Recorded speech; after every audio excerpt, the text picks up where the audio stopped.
Arthur Morgan contre John Marston. Deux hommes qui n'ont pas choisi la vie qu'ils ont eue, ils y ont survécu. Chaque cicatrice raconte une histoire sans fin heureuse. L'un est fait pour les routes tranquilles et les duels rapides, l'autre est fait pour le chaos, la fumée et se salir les mains. Pas de discours, pas de légende. Juste ce qui arrive quand deux tueurs qui se connaissent trop bien se retrouvent enfin de part et d'autre du champ de bataille. Alors, qui gagne? Analysons cela. John Marston est l'un des hommes les plus tragiques et les plus têtus que le Far West ait jamais connu. Un hors-la-loi qui n'a jamais voulu de cette vie, un tueur qui n'a toujours désiré que la paix et un homme qui continue de payer pour les péchés qu'il a commis. Avant de connaître une vie normale, John n'a pas grandi, il a seulement survécu à son enfance.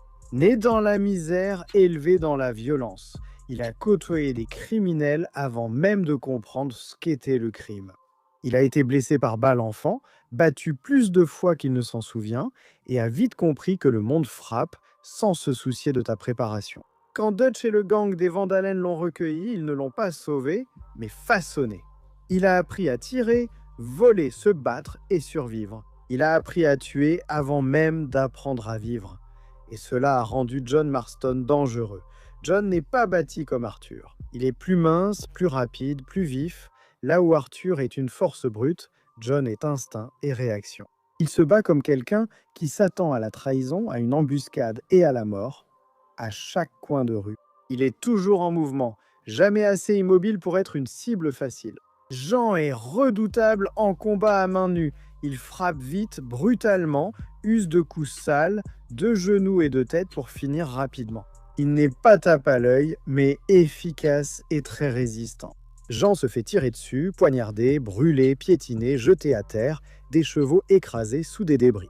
Il se relève toujours, il survit à des choses qui devraient le tuer, il a été laissé pour mort plus d'une fois et il parvient quand même à revenir. La douleur n'arrête pas Jean, la peur non plus, au contraire, les deux ne font que le rendre plus féroce. Il y a un moment dans sa vie où il est trahi, traqué, brisé physiquement et mentalement, et au lieu de rester à terre, il se reconstruit en quelqu'un d'encore plus difficile à tuer.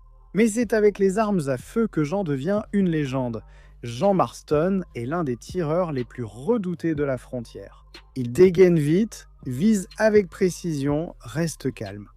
Quand les balles fusent et sang-froid s'active, tout ralentit. Pour lui, le temps s'étire, les ennemis sont des cibles, et Jean devient l'exécution. Il peut nettoyer des pièces avant que quiconque ait fini d'appuyer sur la gâchette. Il a affronté gangs, chasseurs de primes, soldats, Pinkerton, révolutionnaires et forces gouvernementales.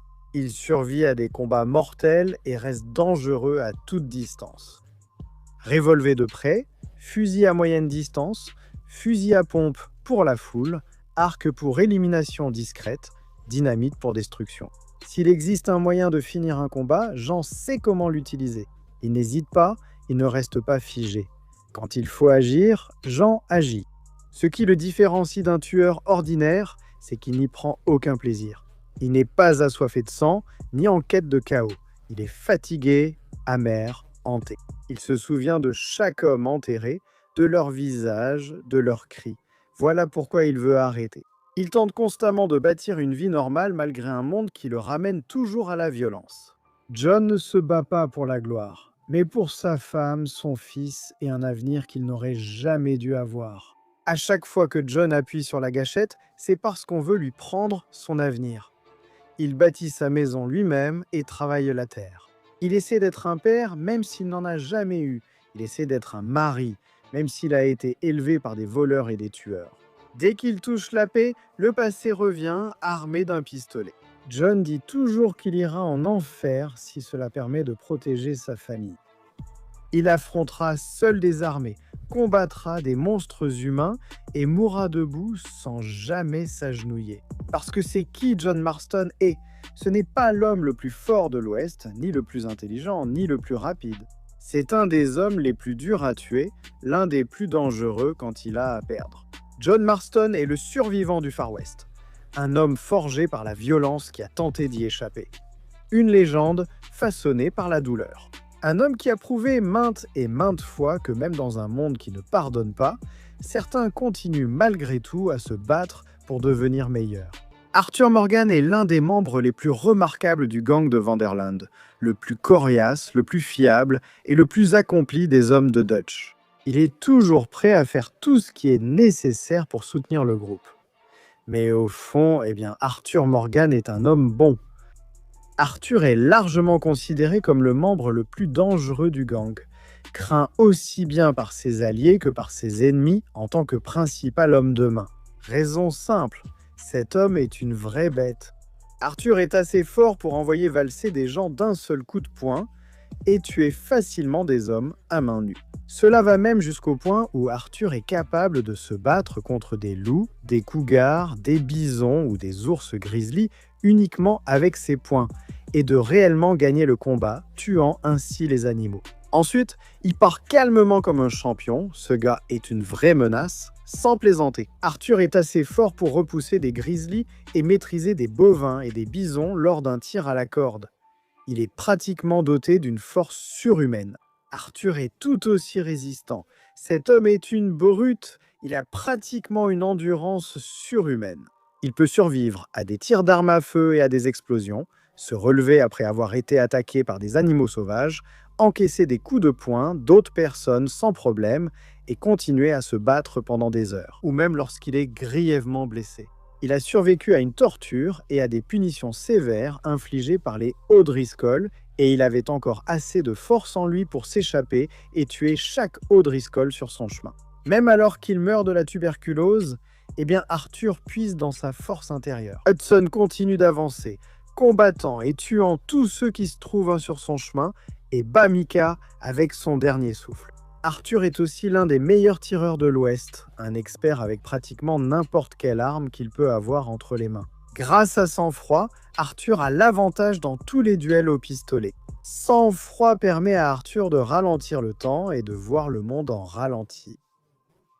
En choisissant habilement ses tirs pour soit handicaper, soit tuer ses adversaires, il a tendance à utiliser sang-froid dans chaque combat auquel il se retrouve confronté. Qu'il soit confronté à des gardes, face à des tireurs d'élite ou en train de repousser des vagues de Pinkertons, même en infériorité numérique, Arthur ne reculera jamais, il ne se rendra pas et il n'a aucun problème à se battre de manière déloyale si nécessaire. Il porte toujours toutes sortes d'armes sur lui, allant des revolvers, arcs, lassos, couteaux, fusils à pompe, carabines, machettes et tomahawks, jusqu'à des bâtons de dynamite et bien d'autres encore. Au bout du compte, Arthur Morgan est l'incarnation même du Far West. Un expert en survie dans la nature sauvage, chassant des animaux légendaires. Tireur d'élite redoutable et bagarreur impitoyable avec toutes les armes, qui gagne? Analysis. John Marston vs Arthur Morgan. Ce n'est pas un combat spectaculaire de super-héros, mais deux hommes fatigués et dangereux, conscients de la laideur possible. La vérité, c'est que la façon dont ce combat commence compte plus que tout le reste. Si ça commence comme un duel à l'ancienne, façon western, sur une route ouverte, sans abri, les deux hommes se voient arriver, alors Jean est terrifiant. C'est son univers, face à face, tension, silence, une erreur et tu es mort. Jean est calme à ce moment-là et il ne se précipite pas, il ne panique pas, il vise simplement et appuie sur la gâchette. C'est là que Jean excelle. Il a passé sa vie à marcher vers les coups de feu. Quand tout le monde s'enfuit, quand l'air devient silencieux, tout le monde attend le premier geste. Jean ne bronche pas, il attend simplement, puis c'est terminé. Dans ce genre de combat, Jean gagne probablement plus souvent qu'il ne perd. Il est fait pour ce genre de situation. Arthur est rapide, mais Jean vit dans cet espace où le temps ralentit et tout se réduit à un seul tir. Mais Arthur refuse ce type de combat et se bat comme si le monde brûlait déjà. La seconde où il y a une couverture, du mouvement, du bruit, de la fumée ou des gens qui crient, Arthur devient dangereux. Il n'attend pas le bon moment. Il en crée un. Il lance de la dynamite, tire à travers les murs et fait tomber les gens de cheval. Il utilise tout, table, porte, couteau, bouteille, point. Arthur est beaucoup plus désordonné que John et les bagarres désordonnées favorisent généralement Arthur. Arthur est plus grand, plus fort, plus brutal, de près. Si cela devient une lutte, ce n'est plus compétitif. Arthur a déjà jeté des adultes sans effort et battu des tueurs à moitié morts, à main nue. Il a étranglé des gens dans la boue, brisé des coups dans des ruelles et est reparti comme si de rien n'était. Jean sait se battre, il est débrouillard, têtu et refuse de rester à terre. Arthur se bat sans se soucier de qui cédera, lui, toi ou les deux. S'il perce la garde de Jean, c'est très mauvais. C'est là qu'Arthur fait le plus de dégâts. Et ça compte. Ces deux gars sont incroyablement coriaces. Ils ont été abattus, poignardés, traqués, trahis, laissés pour morts. Ils ont continué à avancer avec des balles dans le corps. Ne pas s'arrêter signifiait survivre. L'endurance d'Arthur est unique. Il a lutté alors qu'il mourait. Il n'a pas ralenti, avançant jusqu'à l'épuisement total. Il a vaincu Micah alors que ses poumons cédaient. Il a affronté soldats, Pinkerton et chasseurs de primes alors qu'il aurait dû être mort. Maintenant, ajoutez les armes à feu. Ce sont deux tireurs d'élite capables de nettoyer une pièce avec sang-froid, mais ils l'utilisent différemment. John est chirurgical, vise le cœur, la tête, les mains. Arthur l'utilise presque comme une tempête, abattant tout le monde avant qu'il ne sache ce qui se passe. Dans une longue fusillade avec des abris et du chaos, Arthur a probablement l'avantage. Il s'adapte plus vite, pousse plus fort et tente plus facilement des coups risqués pour finir plus vite. Si John vise bien, une seule balle peut tout finir. Alors, que lui arrive-t-il ?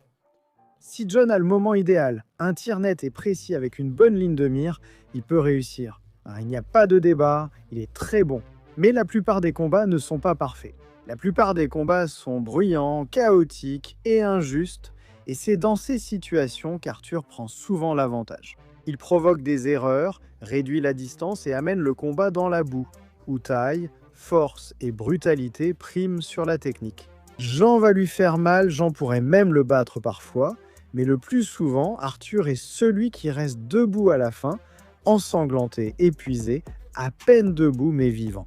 Jean Marston tombe en se battant.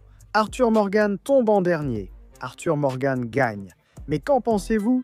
Dites-le nous dans les commentaires ci-dessous. Je sais que vous allez avoir des avis et des sentiments sur ce sujet, c'est certain.